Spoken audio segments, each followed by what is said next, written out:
భక్తులందరికీ నమస్కారం అండి. దేవి అనుగ్రహం ఛానల్‌కి స్వాగతం. ఈరోజు పుష్యమాసపు మంగళవారం. ఈ మంగళవారం రోజున హనుమంతుడి గురించి కొన్ని కథలను విందాం. పూర్వం గాలవుడు అనే కిరాతకుడు ఉండేవాడు. ఆహారం కోసం జంతువులను వేటాడేవాడు.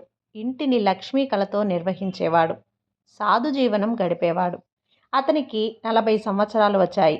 ఏదో తీరని బాధతో దిగులుగా ఉండేవాడు. ఒకరోజు గాలవుడు వేటకై అడవిలోకి వెళ్ళి ఒక జింక కనపడగానే దాన్ని వెంబడించాడు. అది మధ్యలో మాయమై కనిపించలేదు. మృగం కనిపించనందుకు బాధపడ్డాడు. తాను చేరిన ప్రదేశం నైమిసారణ్యమని గ్రహించాడు. ఇక్కడ ఉన్న మహర్షులను సేవించి మనోవ్యాధిని మార్చుకోవాలని భావించాడు. దగ్గరలో ఉన్న పుష్కరముని ఆశ్రమం వద్దకు చేరాడు. పుష్కరముని పాదాలపై పడి మనసులోని బాధ నివేదించాడు. తనకు దేనిపైనైనా ఆసక్తి లేదని, ఏదీ రుచిగా అనిపించదు అని మహర్షి దర్శనంతో తమ జన్మ చరితార్థమైంది అని, తన వ్యాధి తగ్గే మార్గం చెప్పమని కోరాడు. కొంతకాలం ఇక్కడే వేచి ఉండాలని ముని సెలవిచ్చాడు. రోజు పుష్కరమునిని సేవిస్తూ ఫలాలు, కాయలు, పూలు కోసి తెస్తూ దర్భలు కోసి అందిస్తూ అక్కడే ఉన్నాడు గాలవుడు. అతని శ్రద్ధాభక్తులకు మహర్షి సంతోషించి అతన్ని కరుణించాలని భావించి అతనికి హనుమ మంత్రాన్ని ఉపదేశించవచ్చా, ఉపదేశిస్తే హనుమ అనుగ్రహిస్తాడా, ప్రసన్నుడై అతని కోరిక తీరుస్తాడా అనే సందిగ్ధంలో కొంతకాలం ఉన్నాడు ఆ ముని. ఒకరోజు నిండు మనసుతో హనుమను స్మరించాడు. ఆంజనేయుడు వెంటనే ప్రత్యక్షమయ్యాడు. ఆయన ఆకారం బంగారు యజ్ఞోపవీతం, స్వర్ణ వస్త్రాలు, రత్నాలు పొదిగిన చేతి కంకణాలు, పాదాలకు బంగారు కడియాలు, శిరస్సుపై రత్నఖచిత కిరీటము, శంఖం లాంటి కంఠము, బంగారు చిరుగజ్జలున్న వడ్డానం, స్వర్ణ తాంటకాలు, శ్రీకారం లాంటి కర్ణాలు, చెంపక వంటి నాసిక, విశాల నేత్రాలు, నెమలి పించం వంటి కురులతో ఉన్న కొప్పు, మన్మధుణ్ణి విల్లు లాంటి కనుబొమ్మలు, హంసనడక వంటి నడక, దొండపండు వంటి పెదాలు, ముక్తా తిలకంతో నుదురు, మృదువైనటువంటి బాహుద్వయం, అందాల రాశి వంటి భార్య అయిన సువర్చలాదేవితో కన్నుల పండుగగా కనిపించాడు. మహర్షి మనసులోని సందేహం గమనించాడు హనుమ. గాలవుడికి మంత్రం ఉపదేశించడంలో సందేహం అక్కర్లేదని, ఎవరికైనా ఉపదేశించవచ్చనని వివరించాడు. అందరూ కులలింగ భేదం లేకుండా తన మంత్రాన్ని ఉపదేశం పొంది ఫలితం పొందవచ్చు అన్నాడు. వంచకునికి, కృతజ్ఞుడికి, గర్విష్ఠికి, లోభికి, గురువు మీద విశ్వాసం లేని వాడికి మాత్రం తన మంత్రాన్ని ఉపదేశించరాదు అని హితువు చెప్పాడు. పుష్కరమునికి మనసులో ఉన్న సందేహాలన్నీ పటాపంచలయ్యాయి. గాలుణ్ణి దగ్గరకు పిలిచి దగ్గరలో ఉన్న పుణ్య జలాశయంలో స్నానం చేసి శుచిగా రమ్మని చెప్పాడు. దానికి గాలవుడు అతి భక్తిగా, మహర్షి, మీ పాదజలమే నాకు పవిత్ర దోకం. అది గంగానది సకల తీర్థాల కంటే పవిత్రమైనది.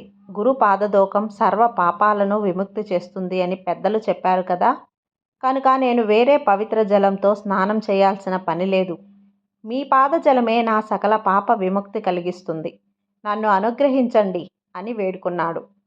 కిరాతకుడైన గాలవుని భక్తికి చెలించిపోయాడు ముని. యోగ విడుదుడైన పుష్కరుడు హనుమను ధ్యానించి తన పాదజలాన్ని గాలవుని శిరస్సుపై చల్లాడు. గాలుని విశ్వాసం అంత గొప్పది. వెంటనే అతని పాపాలన్నీ తొలగిపోయాయి. లోపల ఉన్న వ్యాధి కూడా నివారణ అయిపోయింది. ఎంతో ఆరోగ్యవంతుడయ్యాడు. పరిశుద్ధ దేహ అంతరంగుడయ్యాడు. వెంటనే మహర్షి అతనికి హనుమ ద్వాదశాక్షరి మంత్రాన్ని ఉపదేశించాడు. మహర్షి సన్నిధిలోనే 108 సార్లు ద్వాదశాక్షరి మహామంత్రాన్ని జపించాడు. వెంటనే ఫలితం దక్కింది. అతనికి అతీంద్రియ శక్తులు లభించాయి. జ్ఞాని అయ్యాడు. భూత భవిష్యత్ వర్తమానాలన్నీ తెలుసుకోగలిగే సామర్థ్యం లభించింది. ఆకాశగమనం వచ్చింది. అన్ని లోకాలు తిరగగలిగే శక్తివంతుడయ్యాడు. సిద్ధ, చార, గంధర్వ గణాలు గాలవుని అపూర్వ శక్తి సామర్థ్యాలు చూసి ఆశ్చర్యపోయాయి. సర్వశక్తిమానుడైన గాలవుడు పుష్కర మహర్షిని చేరి నమస్కరించి, మహానుభావ, నిరంతరం మీ పాద పద్మాల మీద భక్తి కలిగి ఉండే వరం ఇవ్వండి అని కోరాడు. గురువు ఆశీర్వాదాన్ని, మంత్రాన్ని కడు శ్రద్ధాభక్తులతో జపించమని, దానిని విసర్జిస్తే చాలా కష్టాలు మీద పడతాయని హెచ్చరించాడు. గురువును విడవలేక అక్కడి నుంచి తన ప్రాంతానికి బయలుదేరాడు గాలవుడు. పూర్వం సుందరి అనే ఒక పట్టణం ఉండేది. అది పేరుకు తగ్గట్టు సర్వాంగ సుందరంగా వర్ధిల్లింది. అందులో మైందుడు అనే ఒక బ్రాహ్మణుడు ఉండేవాడు. వేద శాస్త్రాలన్నీ బాగా చదువుకున్నవాడు. అతనికి హనుమాన్ మంత్రం అంటే చాలా ప్రీతి. అన్నిటికీ సారం అందులోనే ఉంది అని తెలుసుకున్నాడు. నిత్యం ఆ మంత్రాన్ని జపిస్తూ నిష్టగా జీవించేవాడు. మనసులో ఏ విధమైన కోర్కెలు అతనికి లేవు. నిష్కాముడుగా జీవించడం నేర్చుకున్నాడు. మైందుడికి కాశీకి వెళ్ళి శ్రీ విశ్వనాథుణ్ణి దర్శించాలని, గంగా స్నానంతో పులకించాలని అనిపించింది. చాలా ప్రయాసపడి నడిచి వారణాసి చేరాడు. గంగా నదికి దక్షిణ తీరం వైపు చేరాడు. ఆ నదీ తల్లికి భక్తితో నమస్కరించాడు. నది నిండుగా ప్రవహిస్తోంది. దాన్ని దాటే మార్గం కోసం ఆలోచిస్తున్నాడు. కొంతసేపటికి నదిలోకి ఒక పడవ వచ్చింది. ఆ పడవ రాగానే దానిని ఎక్కాడు. పడవ బాగానే కొంత దూరం ప్రయాణం చేసింది. తర్వాత దాని అడుగున రంధ్రం ఏర్పడింది. అది గుర్తించాడు. నీరు ఆ రంధ్రం ద్వారా పడవలోకి చేరుతోంది. పడవ బరువెక్కి మునిగిపోవటానికి సిద్ధంగా ఉంది. భయం వేసిన మైందుడు తల మీద వస్త్రాన్ని కప్పుకొని భక్తితో హనుమాన్ మంత్రాన్ని పఠిస్తున్నాడు.